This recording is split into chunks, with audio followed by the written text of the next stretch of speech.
If weeding has become the one garden chore you dread every weekend, there's a better way to spend your Saturday mornings.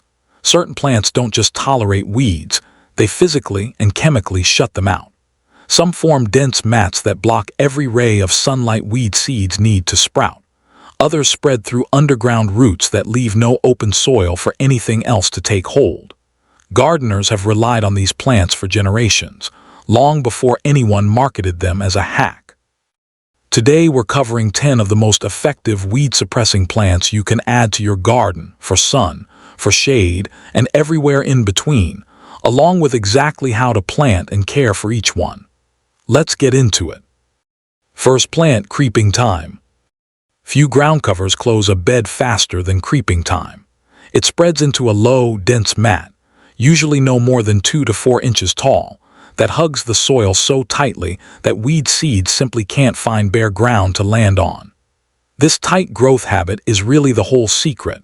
Weeds need direct light and open soil contact to germinate, and creeping thyme removes both within a season or two of establishment. It's an excellent match for hot, dry, sunny spots. It handles poor, gravelly, well-draining soil far better than rich garden loam, and it's often planted between stepping stones, along the edge of a sunny border, or on a slope where mowing would be difficult. Brush against it, and the tiny leaves release a light lemony or herbal scent. In early summer, it covers itself in small pink, red, or white flowers that draw in bees and butterflies, making it a genuinely useful pollinator plant, not just a weed barrier. For best results, plant creeping thyme in full sun with soil that drains quickly. Soggy roots are its main weakness. Space young plants about 12 inches apart. They'll knit together into a solid mat within 1 to 2 growing seasons. It's drought-tolerant once established, needs almost no fertilizer, and tolerates light foot traffic, which makes it a favorite for informal garden paths. It's hardy in USDA zones 4 through 9. A light trim after flowering keeps the mat tidy and encourages denser regrowth the following year. Second plant, lavender. Lavender earns its place through structure as much as fragrance. Its woody base and dense silver-green foliage form a small but effective barrier that shades the soil directly around the plant, while its natural drought tolerance lets it thrive in the dry, sun-baked spots where weeds usually take over first.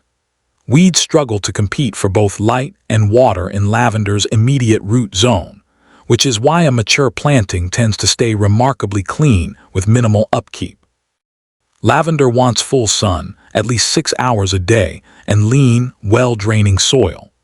This is one plant where richer soil actually works against you.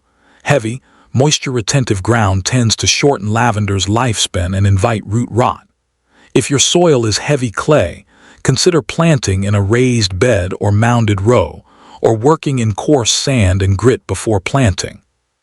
Planted in a row along a border, spaced roughly 18 to 24 inches apart depending on the variety, mature lavender plants knit together into a continuous strip that's genuinely difficult for weeds to breach. English lavender varieties tend to be the hardiest for cooler climates, while French and Spanish types prefer milder winters. Maintenance is minimal. A single hard pruning after the flowers fade each year keeps the plant compact and productive for years. As a bonus, the flower spikes can be harvested and dried for sachets, culinary use, or simply for the fragrance they bring indoors. Third plant, sweet alyssum. This low, spreading annual is one of the fastest ways to cover open soil, which makes it especially useful for new garden beds or for filling gaps between young perennials while they're still establishing. Scatter the seed directly where you want it to grow in spring, after the last frost, and by early summer it forms a dense, frothy carpet of tiny white, pink, or purple flowers that leaves almost no exposed soil for weed seeds to settle into. Sweet alyssum tolerates heat and light drought reasonably well once it's a few weeks old, though it does best with consistent watering while it germinates and establishes. In cooler climates, it can bloom nearly continuously from late spring through fall. In hotter regions, it often slows in the peak of summer and picks back up in early autumn. One of its most practical traits is that it self-seeds readily, meaning many gardeners get a repeat performance the following year without ever replanting. Because it's shallow-rooted and fast-growing, sweet alyssum is ideal as a living mulch tucked between slower perennials, along the front of a border, or spilling over the edge of a container. The flowers carry a soft, honey-like fragrance that becomes noticeably stronger in the evening, a nice bonus for anyone who spends time in the garden after work. If it starts to look GGY mid-season, a light shearing will refresh it and trigger another flush of blooms. Fourth plant, ajuga. Ajuga is one of the quickest ground covers available for moist shade or part shade, spreading by low runners into a thick, weed-proof mat within a season or two of planting. Its glossy, low-growing foliage comes in deep purple, bronze, or variegated tones depending on the cultivar, giving it ornamental value on top of its practical use.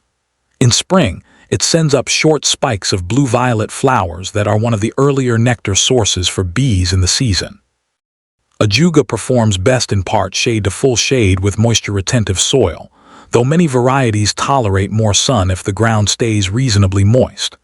Because it spreads so readily by both runners and self-seeding, it's best used intentionally, in spots where fast, complete coverage is exactly what you want. A shaded slope, the ground beneath a tree, or a difficult strip between a walkway and a fence. A physical edge, such as a paver border or trench edging, helps keep it from creeping into a lawn or a neighboring bed where it isn't wanted. It's hardy in zones 3 through 10, evergreen or semi-evergreen depending on climate, and tolerates light foot traffic once established, making it a reasonable low-mow lawn alternative in small, shaded areas. Maintenance is minimal beyond the occasional edging to keep its spread in check. Fifth plant, creeping jenny.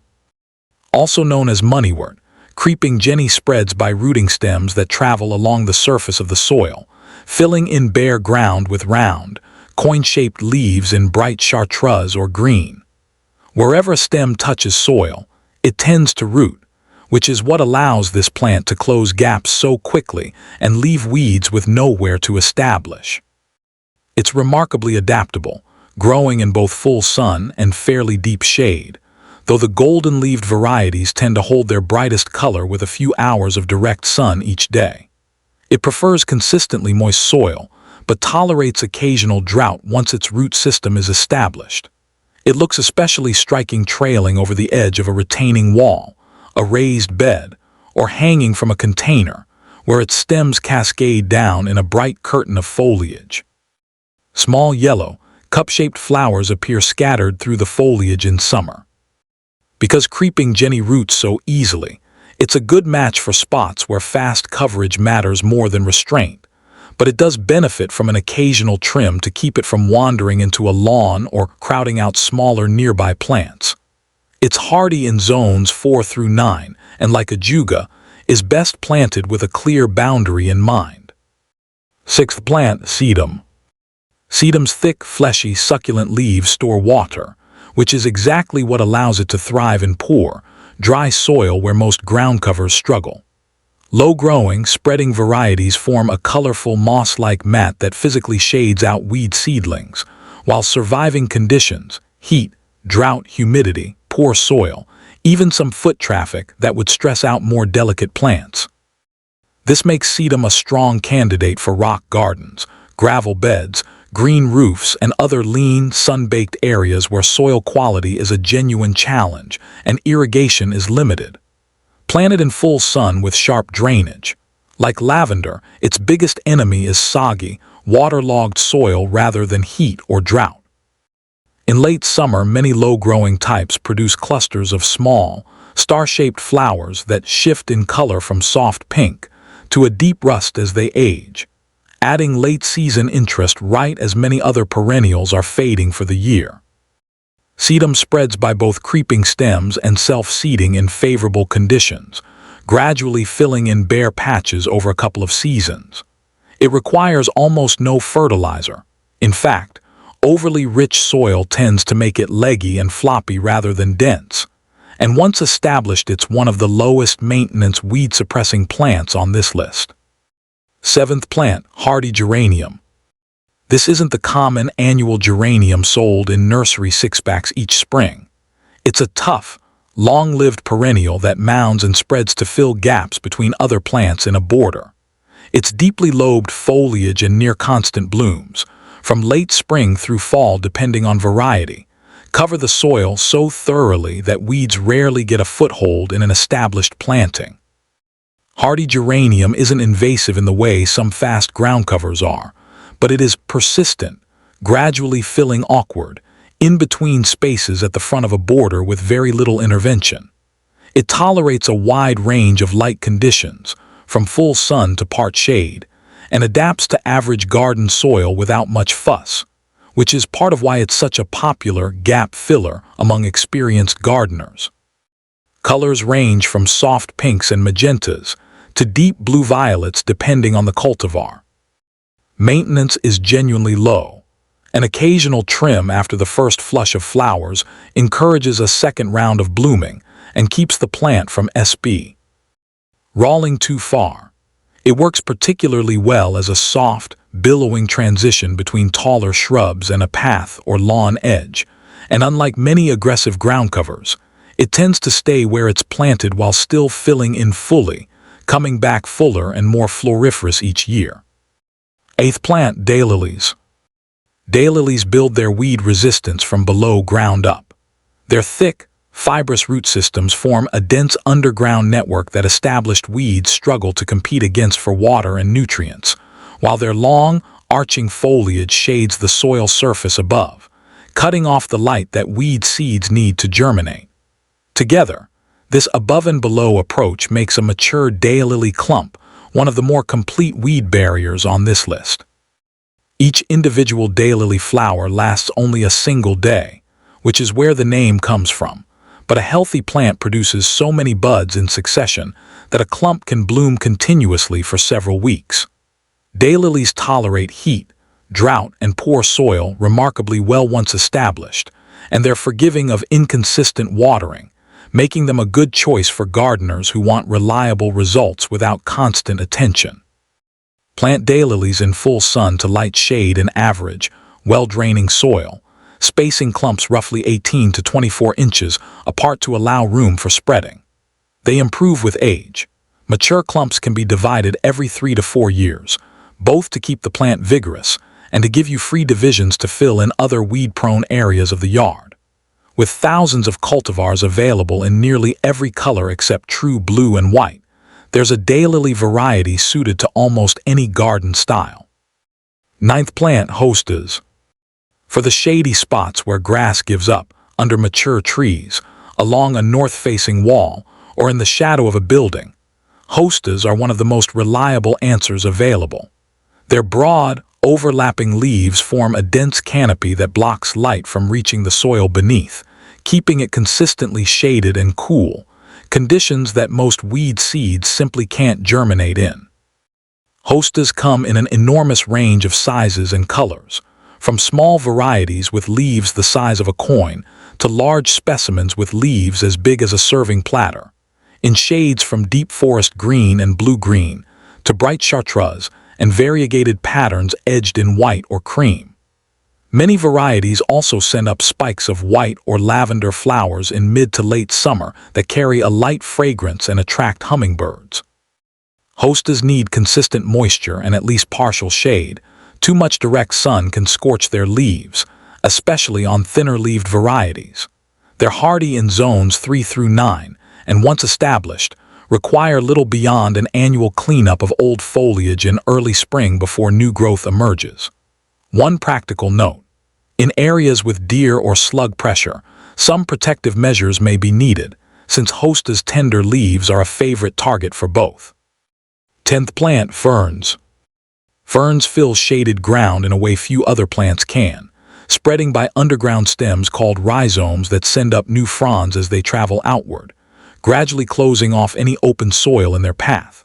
Their finely divided, layered foliage creates dense, overlapping coverage with a soft, textured look that suits woodland-style plantings particularly well, and unlike many flowering ground covers, ferns thrive specifically in the deep, dry shade that defeats most other plants. Different varieties suit different situations. Christmas fern is evergreen and holds its color through winter, giving you weed suppression that works year-round rather than shutting down in the cold months. Japanese painted fern brings silvery, patterned fronds that brighten dark corners. Royal fern grows tall and dramatic, useful as a backdrop planting, while maidenhair fern offers a more delicate, fine-textured look for smaller shaded spaces.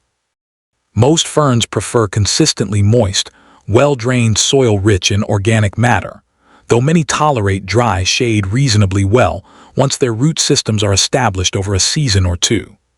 They're deer-resistant, require minimal fertilizing, and are largely pest-free, making them one of the lowest maintenance options on this list for the difficult, root-filled corners of a yard where sun-loving plants simply won't grow.